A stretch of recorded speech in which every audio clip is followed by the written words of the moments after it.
Bob Dylan, l'une des plus grandes légendes musicales de tous les temps, qui a transformé toute une vague musicale ainsi que la culture mondiale. Ses chansons sont la preuve des bouleversements du monde au fil des décennies. Cependant, lorsqu'on regarde la vie de Bob Dylan aujourd'hui, on peut voir que derrière sa carrière illustre se cachent de nombreuses douleurs et une solitude impossible à dissimuler. Alors, Bob Dylan, cet homme qui a changé la musique et la société, est-il vraiment heureux de ce qu'il a accompli? Le voyage vers la gloire, une icône légendaire. Né en 1941 à Duluth, dans le Minnesota, Bob Dylan vient d'une famille de classe moyenne, sans renommée ni fortune particulière. Pourtant, il était destiné à un avenir grandiose, doté d'un talent musical naturel qui allait bientôt captiver les cœurs et les esprits des artistes comme du public. Les premières années de Dylan furent marquées par sa connexion profonde à la musique, qui devint pour lui un moyen d'expression artistique et une voix pour les temps en mutation. Au début des années 1960, Dylan s'installe à New York, où il devient rapidement une figure clé de la scène folk. Ses paroles poétiques, imprégnées de commentaires politiques et sociaux, résonnent avec le paysage culturel en pleine transformation de l'époque. Il connaît sa percée en 1962 avec la sortie de son premier album éponyme, mais c'est son troisième album, The Freewheelin' Bob Dylan, qui l'établit véritablement comme une force incontournable dans le monde de la musique. Cet album comprend certains de ses morceaux les plus emblématiques, dont Blowin' in the Wind et A Hard Rain's a Gonna Fall. Blowin' in the Wind devient un hymne du mouvement pour les droits civiques, tandis que The Times They Are a Changin' capture l'esprit de révolte sociale qui caractérise les années 1960. Ces chansons ne sont pas simplement de la musique, elles deviennent des cris de ralliement pour une génération en quête de changement, de justice et de paix. La musique de Dylan devient le reflet des bouleversements politiques et sociaux de l'époque, et son influence dépasse le cadre de l'industrie musicale pour toucher les sphères de la politique et de l'activisme social. Mais l'impact de Dylan ne se limite pas à être la voix d'une génération. Son œuvre transcende les genres et il devient une sorte de caméléon artistique, se réinventant constamment tout au long de sa carrière. Au milieu des années 1960, Dylan choque le monde en abandonnant ses racines folk au profit du rock, un choix audacieux qui consolide son statut de l'un des artistes les plus novateurs et imprévisibles du XXe siècle.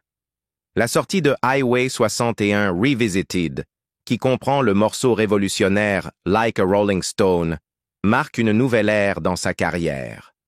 Les paroles surréalistes et le son brut de cette chanson repoussent les limites de la musique populaire et défient les normes établies. Dylan continue d'expérimenter différents styles musicaux, notamment la country, le blues et le gospel, tout au long des années 70 et au-delà. Sa capacité à fusionner ces genres dans un son qui lui est propre permet à sa musique de rester fraîche et pertinente, même alors que le monde autour de lui évolue. Des albums comme Blood on the Tracks, qui reflètent des luttes personnelles et une grande tension émotionnelle, ou Desire, qui mêle thèmes politiques et récits narratifs, renforcent encore davantage sa réputation de génie musical. Au fil des années, Dylan continue de produire une musique inclassable, maintenant une aura de mystère autour de son processus artistique. Son œuvre va d'albums intimes et confessionnels à des créations grandioses et cinématographiques. En 1997, il sort Time Out of Mind, un album salué par la critique qui lui vaut le Grammy de l'album de l'année. Cet album, à la tonalité mélancolique et introspective, explore les thèmes de la perte, du vieillissement et du temps qui passe, des sujets qui touchent profondément son public vieillissant. Malgré la célébrité mondiale et le succès, la vie personnelle de Bob Dylan est souvent marquée par la solitude et la lutte intérieure. Ces transformations constantes aux yeux du public révèlent un désir de garder le contrôle sur son identité, mais aussi un homme en conflit avec les attentes qui pèsent sur lui. Sa musique est un refuge, mais ses paroles trahissent souvent un sentiment d'isolement et de tiraillement intérieur. Même en vieillissant, Dylan conserve une capacité unique à capturer l'essence de l'expérience humaine dans sa musique. Sa voix singulière, ses mélodies envoûtantes et ses paroles profondes continuent d'attirer de nouvelles générations d'auditeurs, garantissant que sa musique survivra bien au-delà de son époque. L'héritage de Dylan ne se définit pas seulement par ses chansons, mais aussi par sa faculté à parler de la condition humaine universelle. Sa musique, qui a influencé d'innombrables artistes et façonné le paysage culturel du XXe siècle, reste un témoignage du pouvoir de l'art à refléter et transformer la société. Le parcours de Bob Dylan, d'un garçon d'une petite ville à une icône mondiale, est une histoire de persévérance, de créativité et de métamorphose, une histoire qui continuera d'inspirer les générations à venir. Premier mariage, un chapitre de chagrin. Le premier mariage de Bob Dylan avec Sarah Lowndes débute en 1965, une union qui durera plus d'une décennie. Sarah, mannequin et actrice, devient non seulement l'épouse de Bob, mais aussi la mère de ses enfants. Ensemble, ils auront 4 enfants, Jessie, Anna, Sam et Jacob. Au départ, leur relation ressemblait à un conte de fées, avec Bob, déjà une étoile montante, et Sarah, une femme talentueuse et belle, donnant l'impression de mener une vie parfaite. Cependant, sous la surface, leur mariage était miné par des tensions, des malentendus et une distance émotionnelle. Alors que la carrière de Dylan prenait son envol, la pression de la célébrité et le besoin constant de se réinventer commencèrent à affecter sa vie personnelle. En 1974, Bob commence à suivre des cours d'art à New York, une décision qui marquera un tournant dans leur relation. Ses activités artistiques, qui deviendront une part de plus en plus importante de son identité, creusent un fossé entre lui et Sarah. Dylan révélera plus tard que son épouse n'avait jamais pu le comprendre pleinement, ni ses pensées, ni sa vision artistique, et ce fossé croissant les éloigne encore davantage. La quête incessante de créativité de Dylan semble élargir le gouffre émotionnel entre eux. Bien que Sarah tente de soutenir la carrière de son mari, la distance émotionnelle et intellectuelle entre eux ne cesse de croître. Les luttes personnelles de Bob, combinées à la pression de sa vie publique, commencent à se refléter dans sa vie familiale. Tandis que Sarah peine à saisir les changements chez son mari, leur mariage se détériore lentement à cause de malentendus et de tensions non résolues. Dylan exprimait souvent un sentiment de solitude malgré le succès, et son mariage devint une autre victime de la complexité de la célébrité et de la créativité. Le couple fait plusieurs tentatives pour sauver leur relation pour le bien de leurs enfants, mais malgré ces efforts, leurs différences se révèlent insurmontables. En 1977, après plus de 10 ans de mariage, Bob et Sarah prennent la décision difficile de divorcer. Ce fut un choix douloureux et déchirant, et malgré leur séparation, ils s'efforcèrent de maintenir une relation cordiale et de soutien pour leurs 4 enfants. La fin de leur mariage marque un chapitre important de la vie de Bob Dylan, révélant la complexité des relations mises à l'épreuve par la célébrité. Ce qui semblait être une famille parfaite de l'extérieur était en réalité une union tourmentée de l'intérieur. Bien qu'ils aient pu offrir une image unie au regard du public, leur mariage était au fond profondément troublé, rongé par des frustrations non exprimées et un écart croissant entre 2 personnes dont les vies étaient devenues irréconciliables. Après le divorce, Bob et Sarah essaient tous deux d'aller de l'avant. Dylan, qui avait écrit certaines de ses chansons les plus puissantes et poignantes pendant leur vie commune, reflète la douleur de la dissolution de leur relation dans ses œuvres ultérieures. Son tourment émotionnel, combiné à sa nature introspective, s'est infiltré dans sa musique, poursuivant sa capacité à exprimer des thèmes universels d'amour, de perte et de nostalgie. Sarah, quant à elle, se retire largement de la vie publique, se concentrant sur l'éducation de leurs enfants et le maintien d'une certaine normalité pour eux après l'effondrement de leur vie familiale. Bien que leur relation ait pris fin, Bob et Sarah restent tous deux engagés à être présents pour leurs enfants, montrant que malgré la fin de leur mariage, le lien parental était quelque chose qu'ils chérissaient et cultivaient tous les deux. Deuxième mariage, secret et retenu. Après son divorce avec Sarah, Bob Dylan entame son second mariage avec Caroline Dennis, une choriste qui faisait partie de son entourage musical.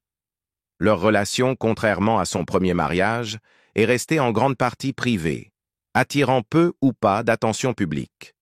Ils se sont mariés discrètement au milieu des années 1980 et en 1986, ils accueillent une fille, Desiree Dennis Dylan. Cependant, malgré la discrétion qui entoure leur union, les pressions de la vie de Bob, tant personnelles que professionnelles, commencent à mettre leur relation à rude épreuve, menant à leur divorce en 1992. Le secret entourant leur mariage et la naissance de leur fille était, à l'époque, un choix délibéré de la part de Bob et Caroline. Ils voulaient protéger leur famille des regards indiscrets du public et offrir à leur fille une vie aussi normale que possible, loin du regard constant porté sur la célébrité de Bob. Pendant des années, ni le mariage ni l'existence de Désirée n'étaient connus du public, et ce n'est qu'à la publication d'une biographie en 2001 que les détails de leur relation sont révélés. Caroline, à sa manière, a défendu le rôle de père de Bob auprès de Désirée, réfutant toute affirmation de la biographie suggérant qu'il avait été absent. Elle insistait sur le fait que Bob avait toujours été un bon père pour leur fille, malgré les circonstances qui les avaient forcés à garder leur vie privée. Le couple avait consciemment décidé de rester à l'écart des projecteurs, et dans ce cadre, ils avaient également choisi de garder le certificat de naissance de Désirée privé, sans mentionner Bob comme son père à l'époque. Caroline expliqua que cela avait été fait afin de laisser à leur fille la possibilité de choisir, une fois plus âgée, si elle souhaitait porter le nom de famille de son père, une décision que Désirée prit à l'adolescence. Bien que Caroline ait publiquement défendu Bob comme père, leur relation n'était pas exempte de tensions et de difficultés. Les pressions liées au maintien d'un tel niveau de confidentialité, combinées aux défis inhérents à la vie avec un musicien mondialement célèbre, créèrent un environnement où les fissures de leur mariage commencèrent inévitablement à apparaître. La carrière de Bob, le besoin constant de se réinventer, ainsi que l'isolement souvent associé à la célébrité, ont sans aucun doute influencé la dynamique de leur relation. Malgré les affirmations de Caroline concernant l'implication de Bob comme père, il est clair que leur mariage n'a pas été sans souffrance. Le divorce en 1992 marque la fin du second mariage de Bob, et une fois de plus, il se retrouve à affronter le poids émotionnel d'une relation brisée. Bien que le couple ait réussi à protéger leur vie privée des regards extérieurs, la dissolution de leur union ne fait qu'ajouter à la complexité de la vie personnelle de Bob. Une fois de plus, il doit affronter le défi de concilier amour et relation dans le tumulte de la célébrité et des attentes qu'elle implique. Bien que le second mariage de Bob ait été plus discret que le premier, il n'en était pas moins compliqué. Il reflétait la difficulté persistante à équilibrer sa vie personnelle avec son image publique. Autant il aspirait à préserver un certain sens de la normalité et de la vie privée, autant les exigences liées à son statut de Bob Dylan, icône culturelle, voix du changement social, artiste acharné, continuaient à peser lourdement sur lui. Son second mariage fut un autre chapitre d'une vie marquée à la fois par des accomplissements extraordinaires et des luttes personnelles profondes. Dans les années qui suivent le divorce, Bob se concentre de nouveau sur sa musique, sortant des albums et repartant en tournée, mais les cicatrices laissées par ses échecs amoureux demeurent. La complexité de sa vie sentimentale, ainsi que l'impact de sa célébrité sur ceux qui l'entourent, sont des thèmes qui résonnent dans son œuvre. Le second mariage de Dylan, bien que marqué par le secret et la retenue, est, comme tant d'aspects de sa vie, un rappel du prix que la célébrité et les défis personnels peuvent faire payer, même aux figures les plus célébrées. Scandale et défis de la vie. Le prix d'une légende. Même en tant que l'une des figures les plus célébrées de l'histoire de la musique moderne, Bob Dylan n'a jamais été à l'abri des controverses ni des critiques publiques. Derrière le rideau de la célébrité, il a dû faire face à des réactions négatives, tant sur le plan artistique que personnel, qui ont parfois assombri ses réalisations remarquables. Ces défis révèlent un côté plus humain de l'icône, un homme confronté à la célébrité, à l'évolution personnelle et aux attentes intenses placées en lui. L'un des moments les plus précoces et controversés de la carrière de Dylan survient au milieu des années 660, lors de ce que de nombreux fans appellent la révolution électrique. Ayant accédé à la notoriété en tant que voix du mouvement folk, écrivant des chansons poétiques et politiquement engagées comme Blowin' in the Wind et A Hard Rain's a Gonna Fall, Dylan choque le monde en décidant de brancher sa guitare et d'adopter la musique rock électrique. Ce tournant est présenté de manière emblématique lors du Newport Folk Festival de 1965, où Dylan se produit avec un groupe entièrement électrique. La réaction du public est profondément divisée. Certains acclament, mais beaucoup huent. Les puristes du folk l'accusent de trahir les idéaux et l'authenticité du mouvement. Certains fans y voient une trahison de la musique et du message auquel ils s'étaient profondément attachés. Le contre-coup est rapide et intense, les critiques et les partisans se livrant à un débat houleux sur ce qu'ils considèrent comme la réinvention radicale de Dylan. Pourtant, malgré la controverse, Dylan poursuit sa vision, sortant des albums révolutionnaires comme Highway 60 et un Revisited et Blonde on Blonde, désormais considérés comme parmi les œuvres les plus influentes de l'histoire du rock. Cependant, l'impact émotionnel d'un tel rejet ne doit pas être sous-estimé. Dylan admettra plus tard que les critiques l'avaient affecté, même s'il y répondait rarement de façon directe. Sa décision de suivre son instinct créatif plutôt que de rechercher l'approbation du public devient l'une des marques de fabrique de sa carrière. Mais elle s'accompagne également de solitude et d'incompréhension. Au-delà de ses choix musicaux, la vie personnelle de Dylan devient aussi un sujet de fascination publique et d'attention médiatique. Au fil des décennies, il est fréquemment en conflit avec les journalistes et les reporters. Connu pour son caractère réservé et énigmatique, Dylan se montre souvent réfractaire aux interviews et aux conférences de presse. Il lui arrive de répondre avec sarcasme ou par des propos cryptiques, ce qui alimente encore davantage les spéculations. Si certains y voient une part de son mystère, d'autres l'accusent d'être fuyant ou peu amical.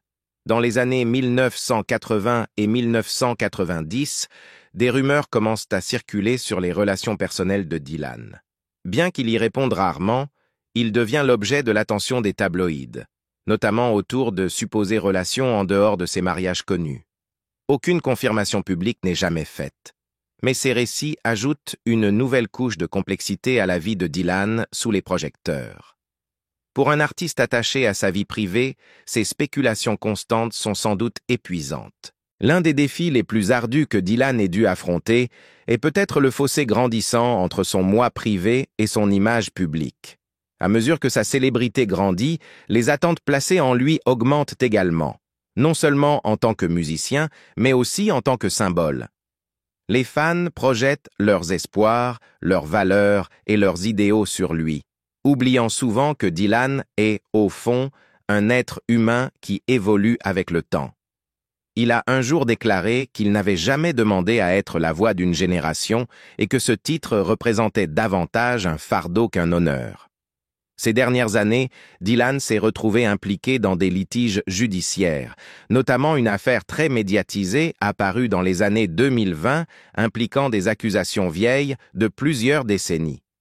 Bien que l'affaire ait finalement été classée sans suite, elle a ravivé l'attention portée à son passé personnel, suscitant des discussions parmi les fans et les critiques.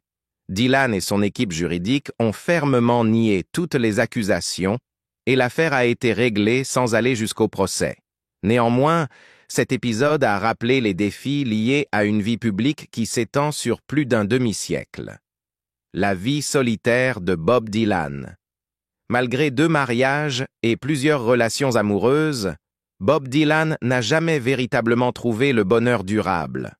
Aujourd'hui, bien qu'il ait largement dépassé les 80 ans, il continue d'écrire et de se produire sur scène, mais sa vie reste étroitement liée à la solitude. Alors que ses fans le considèrent encore comme une icône musicale éternelle, peu savent à quel point il a lutté pour trouver l'amour et une connexion sincère avec les autres. Ce sentiment de solitude est profondément ancré dans la musique de Dylan. Des chansons comme Tangled Up in Blue et Don't Think Twice, It's Alright ne sont pas seulement des chefs-d'œuvre. Elles reflètent une distance émotionnelle, des relations imparfaites et la tristesse persistante des amours perdus. Bien que Dylan soit connu pour sa personnalité réservée et sa réticence à parler ouvertement de sa vie privée, ses chansons révèlent des émotions qu'il garde souvent cachées au monde. Aujourd'hui, que Bob Dylan a franchi le cap des 80 ans, sa carrière n'est plus aussi active qu'auparavant, même s'il continue d'écrire et de chanter. En tant que l'une des figures les plus influentes de l'histoire de la musique, il a connu des douleurs profondes que tout le monde ne peut percevoir. Pour les fans qui chérissent son œuvre depuis des décennies, les paroles de Dylan continueront de résonner, mais sa vie privée raconte une autre histoire, une histoire marquée par une tristesse discrète et une solitude émotionnelle. Dylan reste l'un des plus grands artistes de tous les temps, mais lorsqu'on regarde de plus près sa vie, on ne peut s'empêcher de ressentir une certaine mélancolie et de se poser des questions. Une légende peut-elle jamais se sentir totalement comblée par ses réussites? Ou existe-t-il des blessures cachées que ni le temps ni le succès ne peuvent entièrement guérir? La vie de Bob Dylan est un mélange puissant de génie et de solitude. Qu'en pensez-vous? Le prix de la grandeur est-il toujours aussi élevé? Partagez vos réflexions dans les commentaires, aimez la vidéo et abonnez-vous pour découvrir d'autres histoires inédites. Merci de votre attention et à très bientôt.